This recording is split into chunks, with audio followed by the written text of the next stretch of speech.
Welcome back to the vault, everyone. This time around, we're going to be looking at a legendary trick in magic, the Crazy Man's Handcuffs. Now, a lot of people don't know this, but it was invented by an English magician named Arthur Sederington, and later, of course, popularized by Michael Amar.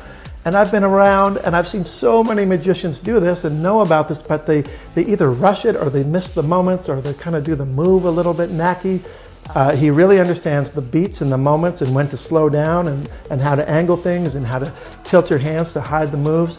And he also adds something really cool at the end that I've never seen before, that moment where the spectator's holding the bands and your band is in behind theirs. He actually takes their bands and goes snap, snap, and it looks like your band goes through their band one strand at a time. It looks like this. It's not my rubber band, it's actually yours.